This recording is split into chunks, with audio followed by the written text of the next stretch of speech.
Hey guys! Welcome back to our channel. If you are new here, my name is Alexis and I'm from the US. And I am Louis and I am Swiss. And together we make all kinds of videos about living and traveling in Switzerland. But today we're going to do something a little bit different. We just got back from the US where I lived all of my life before moving to Switzerland. And Louis lived for 5 years with me before we recently moved to Switzerland. And we were back for the first time in a while. And in this video, we're going to talk to you about some reverse culture shocks we experienced.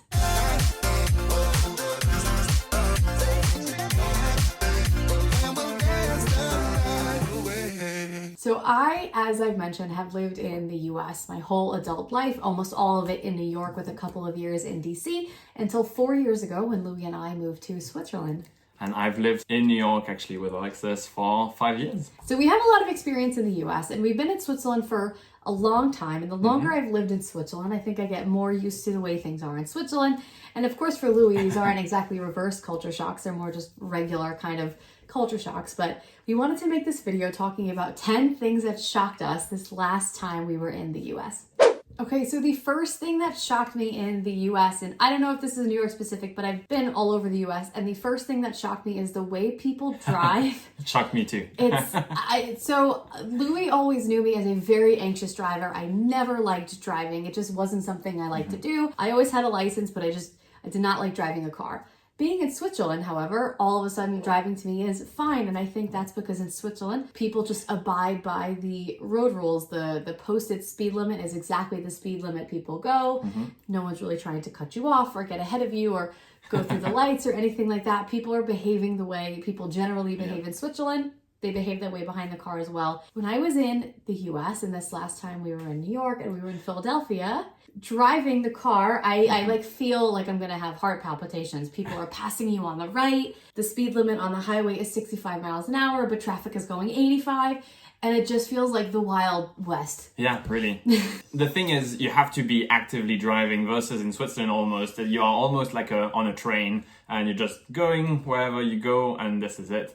It's interesting, but it's kind of tiring. The next one for me was definitely a positive one, and I love going back to New York and the US for this, is the kind of road compliments that you get on the street for the way you're dressing or different things. We had our daughter. I have my hats actually that are very appreciated throughout the US. And that's just very refreshing. And that's kind of also, compared to Switzerland, incentivized me in a way to dress differently. When I was in New York, maybe trying some stuff. And you see also different people wearing a lot of different things and people appreciating it and voicing it. This is probably socially something that is more acceptable. But it just feels good in the US to have this. I find myself having to defend American culture online a lot in the comment section. And this is one of the ones where I always defend it because people always say that Americans are so fake and they don't mean it. And I always disagree because you get nothing out of the interaction. If I see somebody on the street or on the train and I really like their coat, I'll say, hey, I like your coat. Yeah. That's just part of American culture. I feel like if you do that in Europe, it's very alarming to people that you just approach them out of nowhere. Yeah. And it's just totally ingrained in American culture. I feel like people don't say it if they don't mean it. There's no reason. They get nothing out of the interaction. But people are kind of just more accustomed to expressing it like, oh, hey, I like your jacket. And someone's like, oh, hey, I got it here. And then that's it. You go on your way and everybody feels good. Yeah. But yeah, I miss that. It's nice. The next one for me is also around social interaction, but in stores with customer service. I feel like we get great customer service in the US. People are here to really help, maybe sometimes too much, and maybe for Swiss people that might be even alarming to have all these people asking you for if they can help you all the time. But it's still, I think, really enjoyable to have this kind of thing, and we don't have it that much. I think in Switzerland, of course, people will help if needed, but they maybe go the extra mile in the US. You could see he loves it. I should have filmed him in Macy's. He was getting his collar measured and talking to all the different people, getting fitted for shirts, and he was loving it. I should have taken a video. Yeah, that was with the compliments also. So of course I felt pretty good. So this next culture shock is about language, and you might ask me, how can I be shocked coming back to my home country that speaks my mother tongue language? And it's a little bit of a nuanced culture shock. So you guys know I've been using Lingoda for the last few months to improve my French. And even with that, something not being your mother tongue, something you're not totally fluent or comfortable in, when you're in a room or an environment where there's a lot of people speaking French, sometimes it kind of just feels like white noise and my brain just kind of tunes out to it. So even if someone addresses me, I'm kind of just not processing it. But being back in New York, and I think specifically where not only everybody's speaking my native language, where everybody's speaking in a way that sounds very familiar to me with like the accents and like what they're discussing. It was like overwhelming to hear so many conversations all the time that you're understanding and listening to. I felt myself. I went into my office. I work remotely in Switzerland. I went into the office and I found myself getting extremely distracted by everybody's conversations around me all day, just like picking up things that people were saying. So it's just a funny tip, but it kind of blends into this next really exciting offer I have for you guys with Lingoda, and that is for all of you who want to learn or improve a language or are coming to Europe this summer. You're going to want to stay tuned for this. So big thank you to Lingoda for sponsoring this video. If you're not familiar, Lingoda is an online language school where you can learn a bunch of different languages, including 2 different Swiss national languages. So as I mentioned, I've been learning French. You can also learn German. If you're traveling elsewhere and you just want to learn Spanish, you can learn that as well. They also have English and business English, depending on what you're interested in prioritizing. With Lingoda, the live lessons are offered with the maximum of 5 students taught by native level speakers. It really puts an emphasis on speaking practice, which I've personally found is the best way to improve your language skills. But there's a really exciting offer right now that I have for you guys that I think is going to be great if you're traveling soon,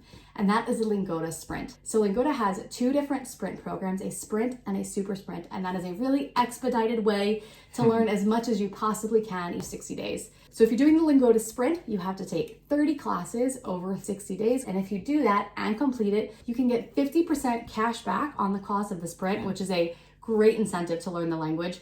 Or if you want to continue learning it and you enjoyed your time, you can get those 30 credits to take another 30 classes free. So I think it's really a win-win there. If you want to do the super sprint, it's 60 classes in 60 days with the same incentive. If you complete it, you get 50% of the cost back. Or if you loved it, you can get 60 credits and do another 60 classes and keep learning your language. So I really hope that you guys consider this, because if you start it when this video comes out, you'll be prepped to go to Switzerland in July or August this summer. You'll be ready to talk French, or you'll be ready to speak German with people.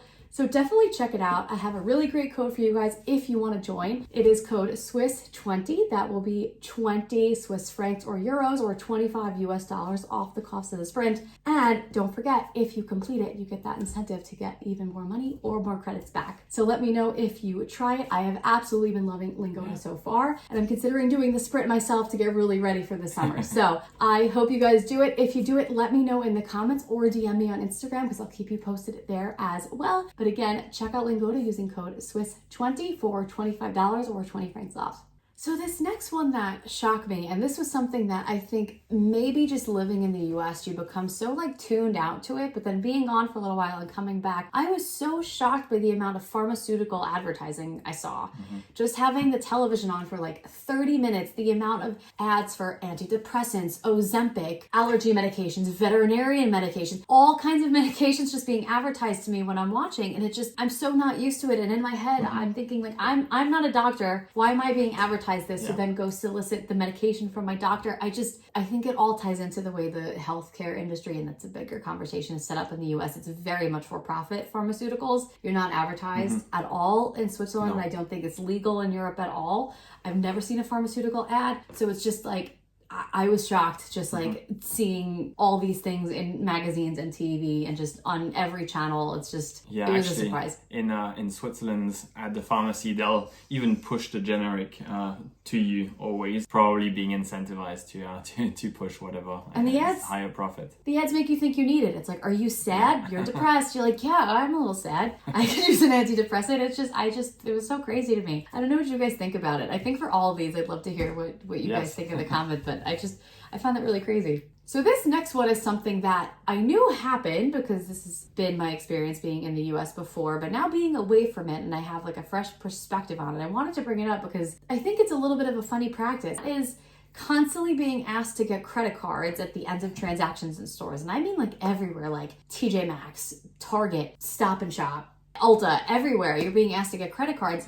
And it's done in a way where I think if you're not paying attention, you don't know what you're signing up for, I think it kind of puts you in a bad situation. And I think this ties into the whole US relationship with debt. That's very different than I think Europeans' relationship with debt. And I think when someone's asking you at the end of a transaction in Target, do you want to save 20% on it? I think your inclination is to say yes, unless you know what's coming next is please fill out this Target Visa card application, and just getting another credit card added to your list, which I think can put people in really bad situations if you don't manage your finances well.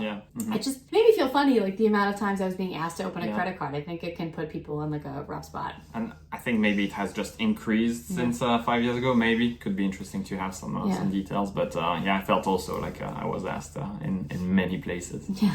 Okay, this next one is about the way people dress. Of course, country to country, it's going to be different. And I will say this is a culture shock where I've come more to appreciate the Switzerland side of things, but like I miss it. Like when I'm back in America and I see it. And Americans love athleisure wear in a way that I feel like Europeans have not accepted.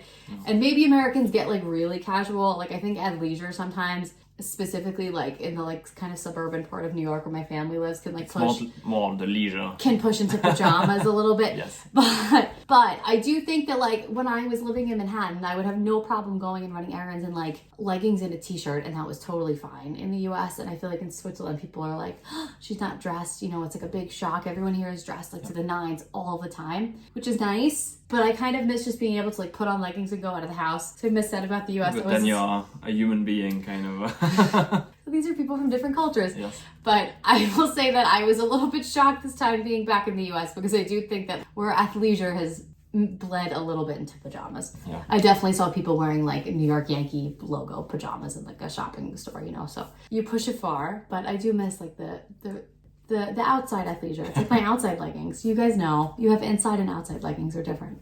The second culture shock for me was the tipping culture. I knew it when we lived there, but I felt like it got even worse these past few times. We were in the airport, we got a bottle of water, some chips, something. In like a newsstand. Yes, and this was all by ourselves. We did the self-checkout ourselves, and it asked us and shamed us for not giving a tip to we didn't know exactly who. Yeah, I feel like I understand, of course, why we are tipping, but there's been an over ask maybe for services that did not, in my opinion, require tipping. I don't know what you think. And I would like to know what you guys think in the comments, because I know so many of you are American or based in the US. We've been out of the US really since COVID happened. That's when we moved to Switzerland. And I don't know if in that time this has dramatically increased. Of course, in bars and restaurants, that's always been the case in the US. But I feel like you're being asked to tip now in situations where I am not familiar with being asked to tip, like at a Starbucks in